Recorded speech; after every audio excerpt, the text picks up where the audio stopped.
देवी जी का दर्शन करा है तुम लोगों ने? अरे बोलो तो जम के, करा है। तलवार है उनके हाथ में, ठीक है। काय पे बैठी हैं? शेर पे। तुम मोटरसाइकिल पे बैठ के इतनी घबरा जाती हो कि कोई तुम्हें घूर के देख ले तो तुम्हारी आंख में आंसू आ जाता है। वो भवानी है, दुर्गा शेर पर बैठी थी।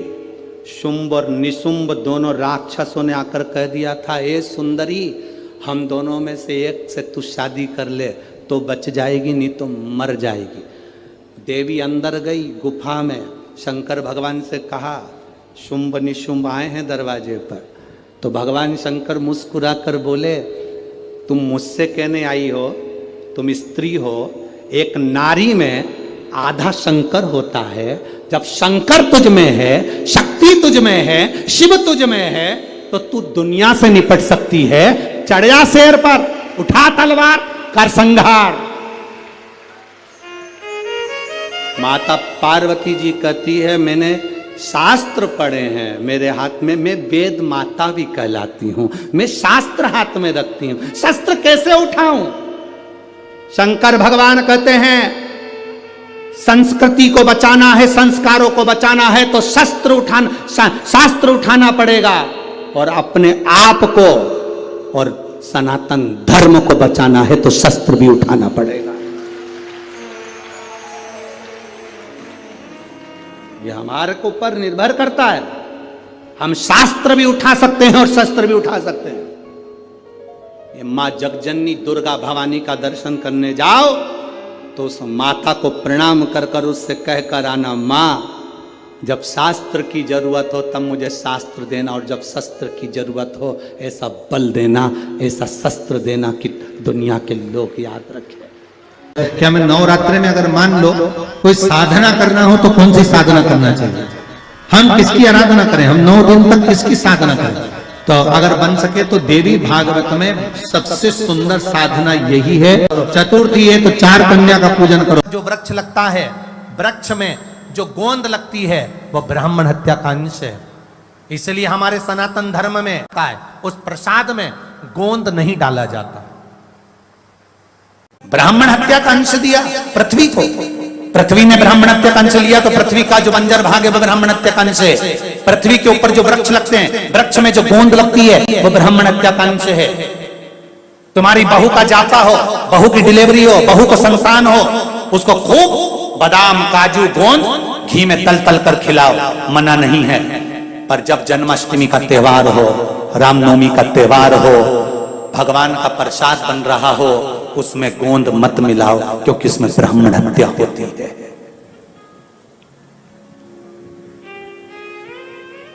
उसमें ब्राह्मण हत्या होती है। पृथ्वी को ब्राह्मण हत्या का अंश दिया तो पृथ्वी ने कहा, मेरे ब्राह्मण हत्या के अंश को कहां रखूंगी? पृथ्वी का बंजर भाग ब्राह्मण हत्या का अंश है। पृथ्वी पर जो वृक्ष लगता है, वृक्ष में जो गोंद लगती है वो ब्राह्मण हत्या का अंश है। इसलिए भगवान के प्रसाद में गोंद नहीं मिलाई जाती।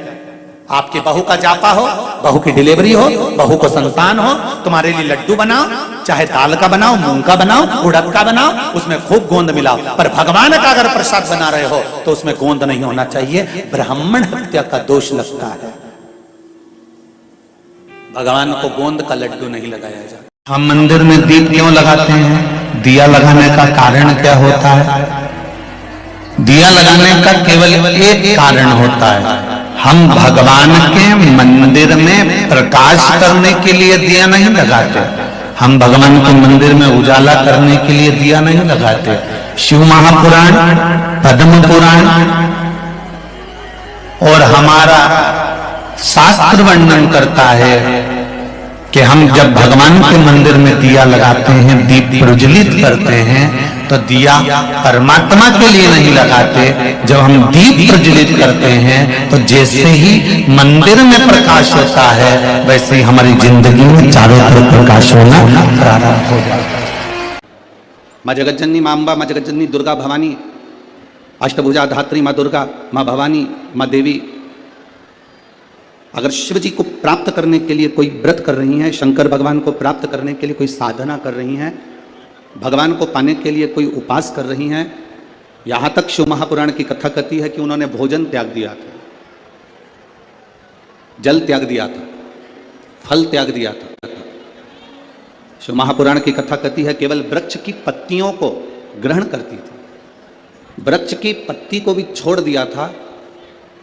दुर्वा का एक छोटा सा अंश मां जगतजननी माता पार्वती ग्रहण कर रही थी, एक छोटा सा अंश दुर्वा का, वो भी छोड़ दिया था। पत्ती छोड़ दी, दुर्वा खाना छोड़ दिया, फल खाना छोड़ दिया, भोजन करना छोड़ दिया, जल पीना छोड़ दिया। तब माता पार्वती केवल वायु का ही पान करती थी, केवल वायु का पान करती थी। समय ऐसा आया कि माता पार्वती जी ने वायु का पान भी नासिका की एक स्वर से करना प्रारंभ किया। देवादिदेव महादेव पार्वती जी के सम्मुख में प्रकट हुए और शिव जी ने पार्वती को वर प्रदान किया।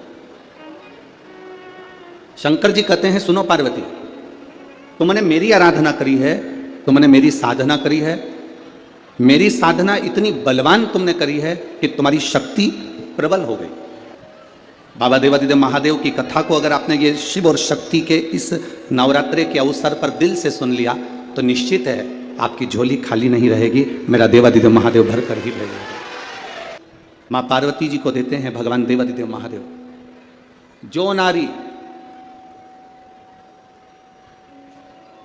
जो पुरुष, कोई बेटी, कोई बेटा, जो नारी, जो पुरुष, संत, साधु, महात्मा, सन्यासी, त्यागी, बैरागी, कोई बालक, कोई बुजुर्ग, जब भी किसी व्रत को धारण करेगा, कोई भी व्रत हमने अपनी जिंदगी में उठा लिया, कोई व्रत धारण करेगा तो शंकर भगवान कहते हैं उस व्रत को पूर्ण करने की शक्ति, बल पार्वती तुम और मैं, शिव और शक्ति दोनों प्रदान करेंगे। जब भी कोई व्रत उठे, दो वचन दिए थे माता पार्वती जी को भगवान शिव ने, एक शिव और शक्ति का बल देना और दूसरा वचन देवादिदेव महादेव ने माता पार्वती को दूसरा वचन, दूसरा वर दिया था, पार्वती सुन,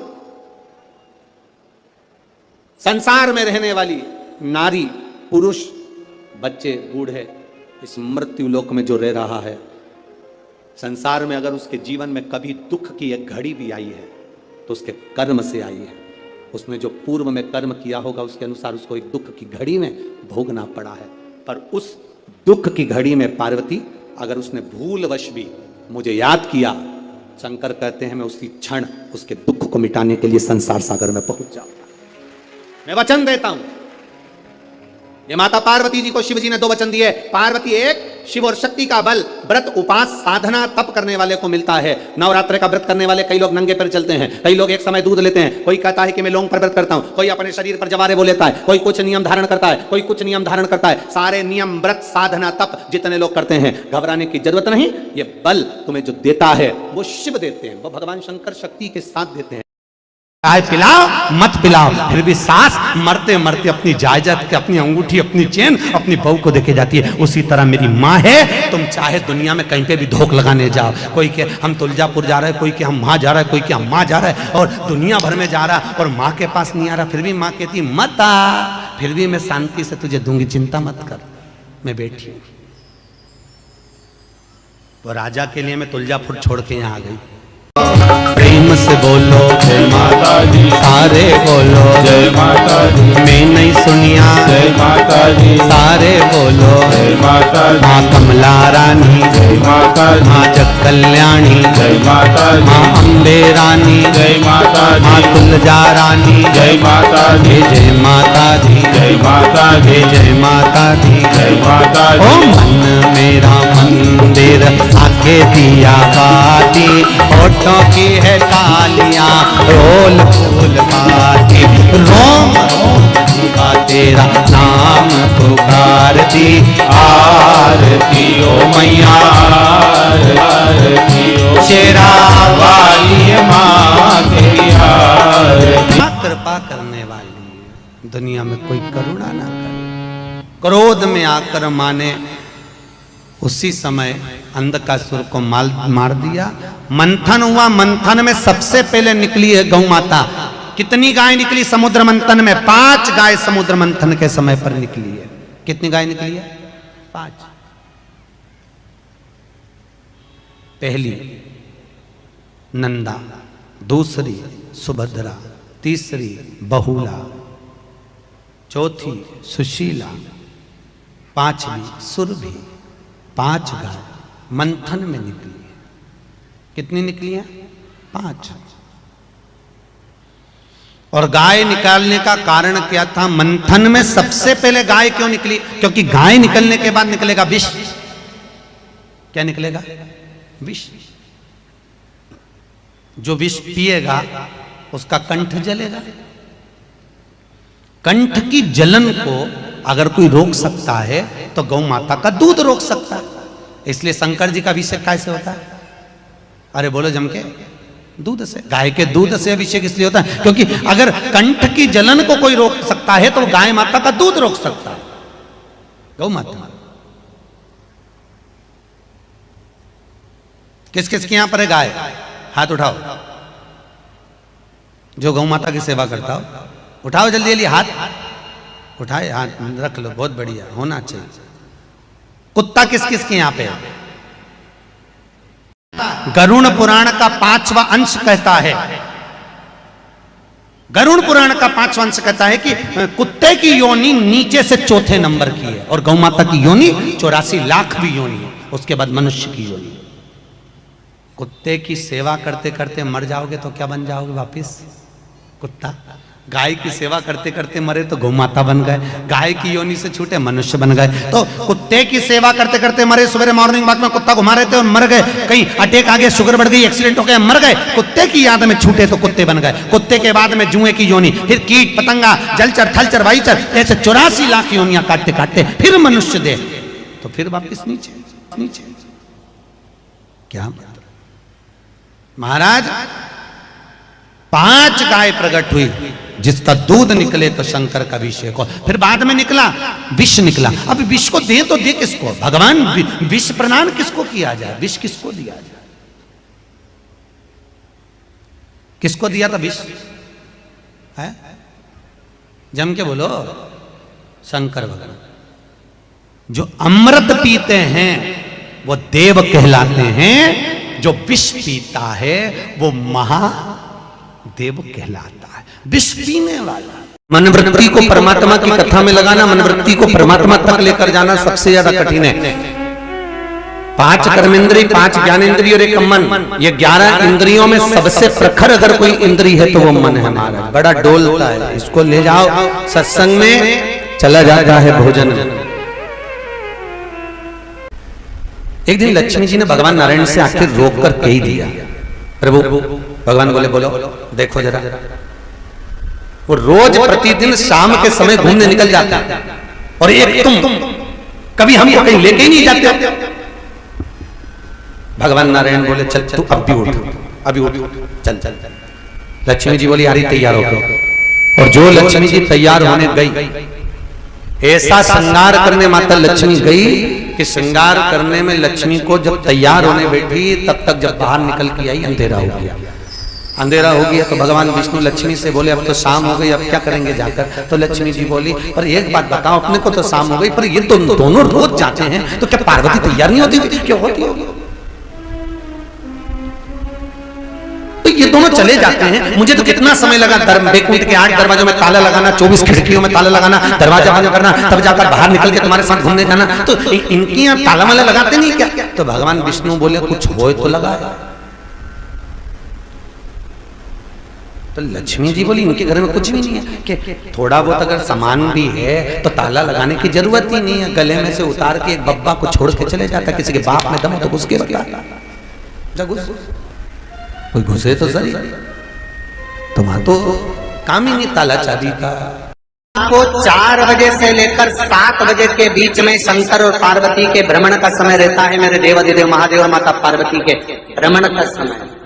भगवान शंकर पार्वती घूमने को निकले। इसलिए हमारा सनातन धर्म कहता है शाम के समय पर माताओं को झाड़ू नहीं लगाना चाहिए। शाम के समय पर माताओं को चूड़ी बिछिया नहीं बदलना चाहिए। शाम के समय पर माताओं को मांग में सिंदूरा नहीं भरना चाहिए। शाम के समय पर माताओं को बाल नहीं बांधना चाहिए। शाम के समय पर माताओं को चौखट पर नहीं बैठना चाहिए। उसका कारण क्या है? क्योंकि पार्वती जी ने भगवान भोलेनाथ जी से कहा था कि तुम मुझे रोज शाम के समय प्रदोष काल में भ्रमण के लिए लेकर जाते हो, मेरे लिए आज्ञा क्या है? शंकर भगवान ने कहा, सुनो पार्वती, मंदिर के अंदर नंदी रहता है। जाने वाला यात्री जब मंदिर में मेरा दर्शन करने आता है तो नंदी के कानों में कहकर जाता है कि शिव जी को मेरे यहाँ लेकर आना। मैं नंदी के अनुसार उनके घर जाता हूँ। मेरा काम है उनका कल्याण करना और तेरा काम है उनके घर की नारी को अखंड सौभाग्यवती का वर प्रदान करना, ये तेरा काम है। तब पार्वती माता ने कहा, अखंड सौभाग्यवती होने का वर मैं तो दे दूंगी, पर उस समय पर माताएं चूड़ी बदल रही होगी और हाथ से चूड़ी निकाल रही होगी तो मैं वर कैसे दे सकती हूँ? मांग भर रही होगी तो मैं वर कैसे दे सकती हूँ? उस समय पर चूड़ी बिछिया बदला जा रहा होगा तो मैं वर कैसे दे सकती हूँ? उस समय पर झाड़ू लग रही होगी तो मैं लक्ष्मी को वहां कैसे भेज सकती हूँ? आप बताओ। तो शंकर भगवान ने कहा, प्रदोष का समय एक ऐसा समय होता है, शाम का समय ऐसा होता है जिस समय पर केवल शंकर और पार्वती की आराधना का समय होता है। हम तो कई लोगों से कहते हैं, अगर आपके यहाँ संपदा नहीं आ रही है, बहुत मेहनत कर रहे हो, फल नहीं मिल रहा, कहीं नौकरी, कहीं सर्विस या कहीं व्यापार या व्यवसाय में कहीं तकलीफ आ रही है, हम सबसे कहते हैं शाम का समय पकड़ लो, शंकर जी के मंदिर में दिया लगाना प्रारंभ करो। शिव मंदिर में अगर दिया नहीं लगा रहे हो तो बेलपत्री के पेड़ के नीचे दिया लगा। बेलपत्री और शंकर जी के मंदिर में दिया नहीं लगा रहे तो शंकर जी के मंदिर के बाहर चौखट पर दिया लगा। इतना भी नहीं कर सकते तो अपने घर के बाहर अपने द्वार पर दिया लगा दो। बृहस्पति महाराज ने कहा कि शाम का समय जो प्रदोष का समय होता है उस समय पर इंद्रदेव तुम शंकर जी की आराधना करो। शिव आराधना से शंकर जी जो मार्ग प्रशस्त करेंगे, शिव आराधना से जो शंकर जी कहेंगे वो तुम करना। ठीक है, आराधना करी बाबा भोलेनाथ जी। मालूम नहीं था इंद्रदेव को। बृहस्पति महाराज ने प्रदोष की महत्वता समझाई तो प्रदोष का समय जानकर शंकर जी पर 7 बेलपत्र प्रदोष के दिन इंद्र ने समर्पित कर दी बिना सोचे। कितनी बेलपत्र? 7। प्रदोष का व्रत करो चाहे ना करो, मंदिर में चढ़ी हुई बेलपत्र को उठा लो,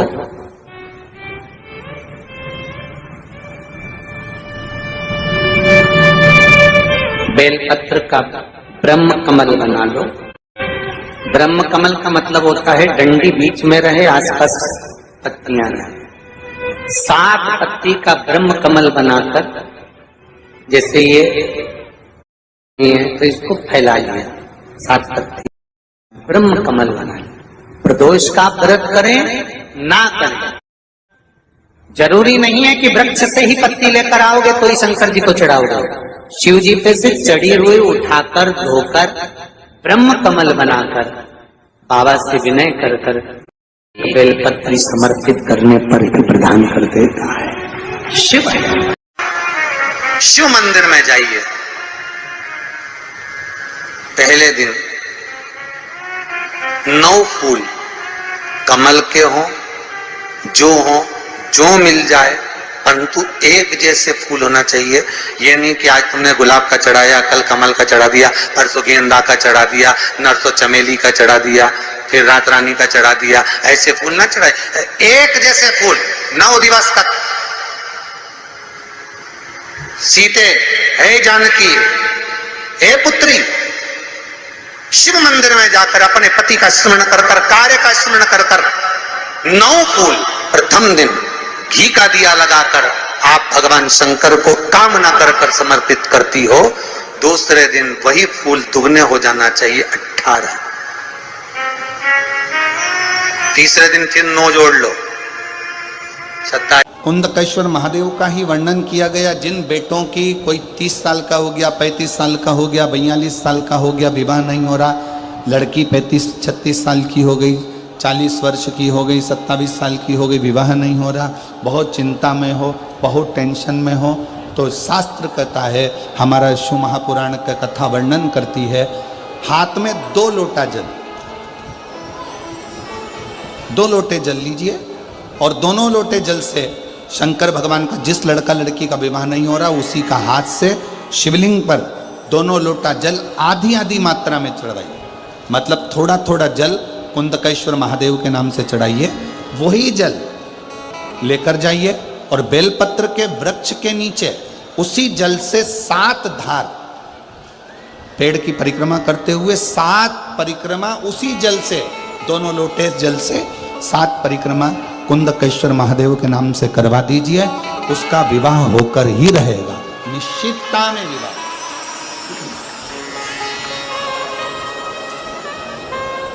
कुछ महीने, ज्यादा से ज्यादा 3 महीने, 3.5 महीने, 4 महीने, जब मेरा ओघड़दानी आपकी झोली में खुशियां भर देगा ना, तो मुझे विश्वास है आप इतनी प्रसन्न होकर जयपुर लाल चुंदड़ी ओढ़ कर आओगी ना ईश्वर जी और गोरा जी की कथा में, तो कहोगी कि बाबा ने हमको ये दिया। अम्बे है मेरी माँ, दुर्गा है मेरी माँ, बोलो जय माता दी, बोलो बोलो बोलो जय माता दी, बोलो बोलो। वो साधारण नहीं हो सकती महाराज, सहज नहीं कि मन मेरा मंदिर आके दिया बाती, होठों की है तालियां रोम फूल बाती, रोम रोम जीवा तेरा नाम पुकारती, आरती ओ मैया आरती ओ, शेरा वाली है माँ